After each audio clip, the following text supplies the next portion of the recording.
Bien, seguimos. Diagnóstico duro el que dejó Sobato sobre lo que pasa, no solo en la Argentina, en Latinoamérica y desde los Estados Unidos. Es decir, también te tenés que fijar en la realidad del vecino, ¿no? Porque estamos muy cerca y el contacto es... ¿Cómo lo vieron al diagnóstico que trazó Daniel? Yo coincido en muchas de las cosas que tiró Daniel. Creo que hoy se está queriendo vender la idea de que la crisis económica tan fuerte que se está viviendo a nivel mundial es por culpa de la pandemia, y en realidad era una crisis que venía de antes. De hecho, uno, si ve los índices, marcan eso, que venía desde mucho antes. Por eso, como bien señaló Daniel, se habían dado estallidos sociales en muchísimos países, distintos puntos, digamos, del mundo. Y creo que lo que ha hecho el coronavirus es terminar de desnudar la decadencia del sistema capitalista en todos los aspectos, ¿no? El sanitario, en la salud, en el ambiental. Digo, cada vez crece más el cuestionamiento a este sistema. Entonces, creo que y espero, digamos, que la mala gestión de esta pandemia a través, digamos, de gobiernos derechistas como el de Trump y Bolsonaro se los puedan llevar puestos, la verdad, porque realmente están teniendo consecuencias nefastas en sus países, pero también creo que va a haber menos margen para las medias tintas, ¿no? Los gobiernos que se muestran como progresistas y esta nueva idea que surge de decir, bueno, a raíz de lo que nos trae la pandemia es posible pensar en un capitalismo más humano, donde los sistemas, digamos, donde se valore la presencia del Estado, pero después hay que ver cómo se instrumenta eso, ¿no? Porque nosotros, vos fíjate, acá en Argentina se sigue negociando una deuda externa en este contexto donde el propio presidente en su momento reconoció que había sido una deuda contraída para que se la fugaran los amigos de Macri para la especulación financiera, y sin embargo después no hace más que honrarla, y después hay un despropósito, ¿no? Porque en las primeras semanas se fueron millones en pagos a intereses, a bonistas, cuando estábamos en medio de esto. Entonces, cada vez más la gente puede visualizar en qué se va la plata que hace falta invertir en cuestiones, necesidades básicas, ¿no? Como la salud, como es el trabajo. Y bueno, creo que eso va a achicar los márgenes de maniobra de los distintos gobiernos. Diego, ¿tu mirada sobre el punto? Sí, coincido con mucho lo que dijo Daniel, comparte también lo que está diciendo Luciana. Creo que la salida también de esta pandemia, que es global, tiene que ser global, y por supuesto que la mirada y la valoración en cuanto al gobierno de Bolsonaro y Trump están a la vista. Y me parece que, insisto con esto, la salida de esto tiene que ser con una mirada mundial, porque obviamente que va a haber un nuevo orden seguramente después que pase esta pandemia. ¿Qué va a pasar en el Congreso con la ley de la riqueza, la ley de la fortuna de las personas con más dinero en Argentina? Bueno, ojalá que podamos tratarlo. Nosotros estamos diciendo de que debería ser una sesión presencial para tratar un tema tan controvertido y tan de fondo como este. Si bien hemos avanzado en estas sesiones telemáticas, ya hemos tenido dos. Ayer tuvimos la segunda, donde tratamos un proyecto de ley de mi autoría, que son las recetas médicas digitales, que van a ser muy importantes para la salud pública en la Argentina. Pero cuando hay temas tan controvertidos como es el impuesto a la riqueza, seguramente que vamos a tener que tener un debate presencial, ¿no? Donde podamos dar un debate a fondo. Yo siempre que salió la idea, porque todavía no es más que una idea, no es un proyecto que haya sido presentado ni que tenga estado parlamentario. Aparentemente ya lo autorizó el presidente. Bueno, aparentemente, pero vienen diciéndolo hace bastante tiempo y no lo presentan, no está presentado el proyecto. Pero a mí, yo desde un primer momento siempre dije que la idea me simpatiza. Yo creo que es una situación excepcional esta que estamos viviendo, y en los términos en que supuestamente se plantearía que tendría que hacer un aporte excepcional, no las personas jurídicas, sino las personas físicas, es decir, las personas humanas. Esto me parece importante también diferenciarlo, y en el caso de que tengan un patrimonio de 3 millones de dólares, me parece muy importante que hagan un aporte. En el caso, si esto fuera así, serían aproximadamente 12.000 personas en la Argentina. En el caso de los cordobeses serían aproximadamente, vuelvo a hablar en potencial porque no estaría confirmado ni el proyecto ni realmente los números así, pero serían entre 1.000 y 1.500 cordobeses que superan ese monto, y me parece que está bien un porcentaje que tengan que aportar excepcionalmente, por una sola vez, y en esta situación que también es excepcional. Que es un gesto, ¿no? Porque, digamos, sí, no un cambia gesto, la situación, pero también se recaudarían, tengo entendido que entre 3.000 y 4.000 millones de dólares, con lo cual sí, es un monto importante. Vuelvo a decir que es un monto estimativo, no tenemos el proyecto, habría que tenerlo el proyecto, habría que estudiarlo, habría que analizarlo y sacar allí en realidad conclusiones. nosotros decimos que es de Máximo Kirchner porque es más conocido, pero el proyecto no es de Máximo Kirchner. Pareciera que es de Heller. Es de Carlos Heller, quien Sí. ha trabajado, que es un banquero. Está bien, dice él estar en un banco cooperativo y demás, pero Carlos Heller es un banquero. Digamos, un hombre muy capacitado y, digamos, vos podés estar de acuerdo o no, pero sí, pero independientemente, ¿no?, de la independientemente de la autoría del proyecto, sí, me claro, parece que lo importante es la idea, lo que plantea. Y lo que plantea es esto: en una situación de excepción, los que más tienen que aportar más. Sí. Ahora, pero yo no coincido con el carácter excepcional, digamos, de la medida. Creo que una materia pendiente de nuestro país y también de nuestra provincia es poder establecer un sistema impositivo más progresivo.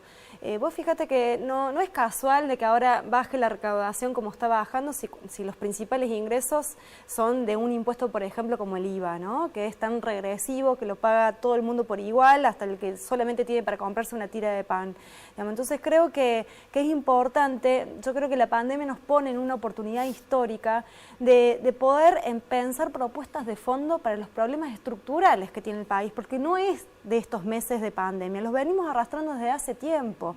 Lo mismo pasa, por ejemplo, con este famoso gesto que supuestamente han tenido las distintas clases políticas, el gobernador Schiaretti, hicieron lo propio en la legislatura. Bueno, yo fui la única legisladora que me opuse a cómo lo estaban planteando. Y no porque esté en contra, al contrario, todo el mundo sabe que nosotros tenemos una propuesta que va mucho más allá. Nosotros decimos los funcionarios tienen que cobrar siempre, no 4 meses, sino siempre tienen que cobrar como una directora de escuela. No tienen que contar con privilegios que no tiene el resto del pueblo al cual representan. Ahora, está claro que todas estas medidas excepcionales también van a construir un discurso, de decir, bueno, en este contexto estamos haciendo todos un esfuerzo y después con esa medida dicen, bueno, le vamos a pedir más esfuerzos al resto de la gente, como ha pasado ahora con este proyecto de la solidaridad del ajuste jubilatorio. Entonces hay que tener cuidado con eso, pero sobre todo me parece que, insisto con esto, de que tenemos una oportunidad para pensar propuestas de fondo, y en eso yo creo que aquellas propuestas que solamente levantaba la izquierda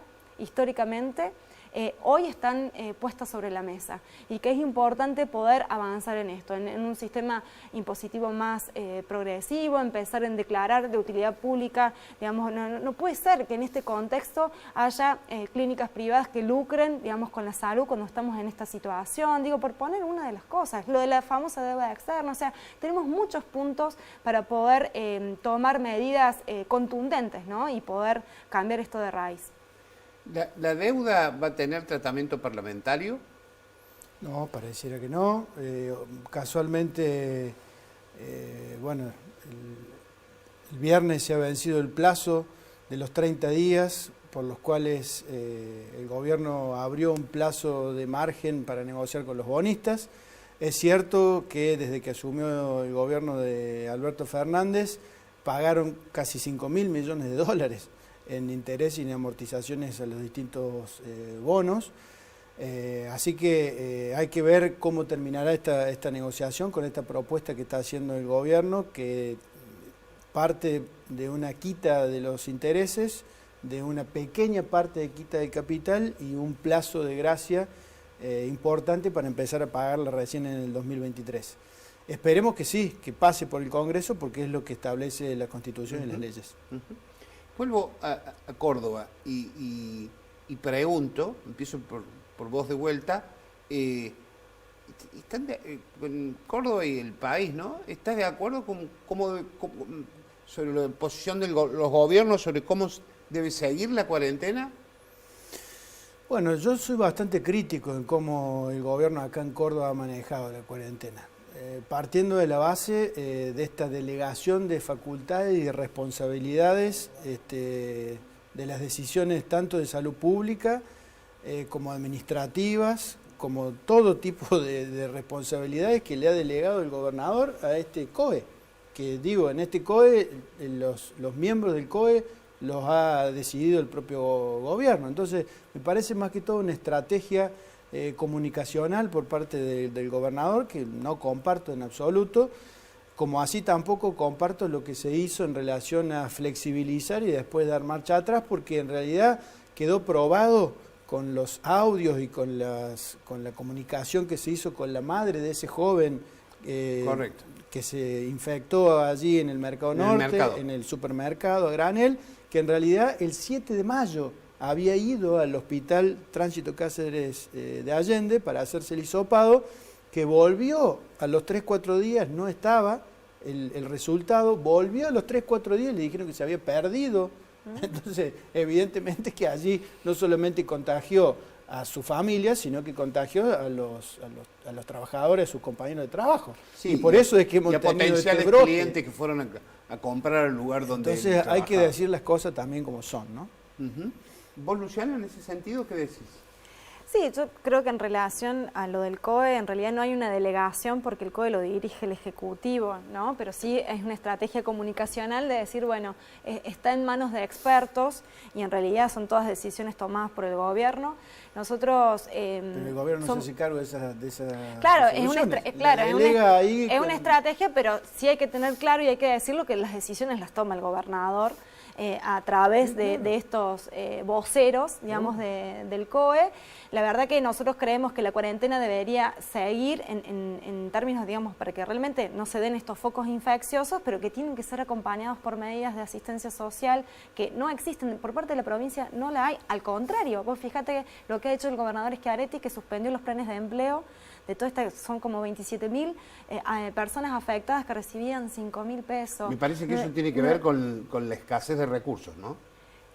Pero volvemos al mismo tema, sí, digamos. Claro. Ahora resulta que quieren justificar con la pandemia desmanejos previos. Digo, la deuda atada en dólares la han tomado ellos, digamos, porque priorizaron cortar cintas en campaña electoral y ahora todos tenemos que pagar los platos rotos. Entonces, creo que es importante volver a la cuestión esto de que estas medidas para asistir a toda la gente que está, porque digo, estamos en una provincia donde, a pesar de ser una de las provincias más ricas del país, los índices de pobreza y desocupación están por encima de la media nacional, y no es de ahora eso, es de mucho antes, ¿no? Pero también es importante la cuestión de la gestión de la cuestión sanitaria, ¿no? Nosotros venimos insistiendo también en que al personal de la salud se lo declare como recurso humano crítico. Vos fíjate que a nivel nacional se anunció un bono al personal de la salud de 5.000 pesos que a Córdoba no ha llegado, y por parte del gobierno provincial no solo que no ha habido ninguna compensación, sino que por el contrario hay un maltrato permanente al personal de la salud. En plena cuarentena cerraron la paritaria a espaldas de todos con apenas un 9% al básico para todo el año, para los que queremos que sean los héroes de esta situación.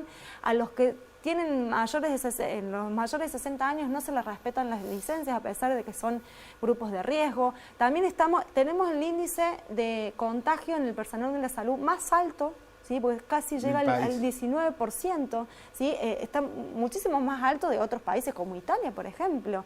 Digo, y eso no es casual, es porque tenemos un personal que tiene que repartirse, o sea, es el pluriempleo, tienen que estar en un montón de hospitales para poder llegar a un salario digno, y por supuesto que eso aumenta las posibilidades de contagio, que se le llama horizontal o transversal entre el personal de salud. O sea, tenemos muchas situaciones realmente críticas en relación a la salud y lo económico, y por eso hacen falta, digamos, que se declaren verdaderas y que en la legislatura se dé espacio para que se traten las leyes de emergencia en ese sentido.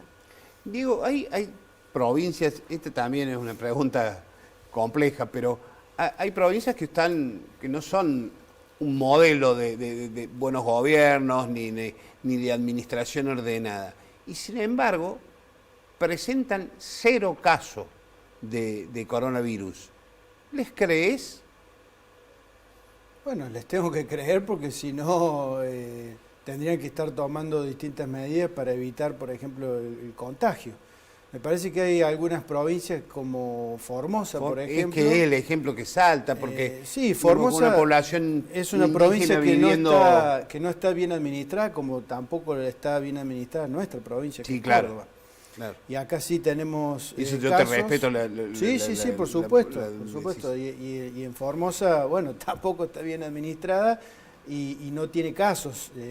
Yo estuve en contacto con 2 diputados nacionales de mi bloque, de la Unión Cívica Radical, que son de Formosa, y me comentaban, no hay ningún caso. El caso de Catamarca, la provincia de Catamarca, tampoco.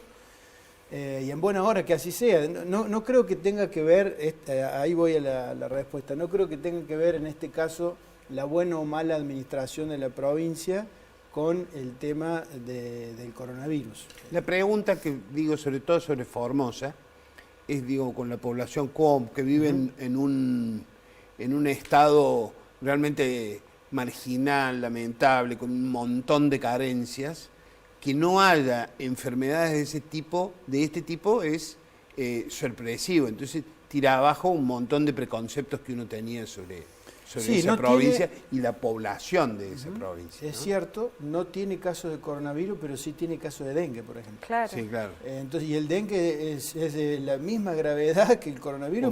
O más. Y en ese sentido, yo presenté un proyecto para declarar la emergencia concretamente del dengue, para que se cree un cuerpo de coordinación federal entre el Ministerio de Salud de la Nación y los ministerios de salud de cada una de las provincias, porque las provincias en esto están ausentes en cuanto al control del dengue. En nuestro caso, en la provincia de Córdoba, tenemos muchísimos casos de dengue, ya superamos los 5.000, no solamente en la ciudad, a pesar de que ha venido el frío en los últimos días, sino sobre todo en el este de la provincia, en San Francisco, en Arroyito, en Balnearia, hasta en Jesús María, en muchísimas ciudades, y la verdad que la provincia está absolutamente ausente en este tema. Esto también lo tenemos que decir.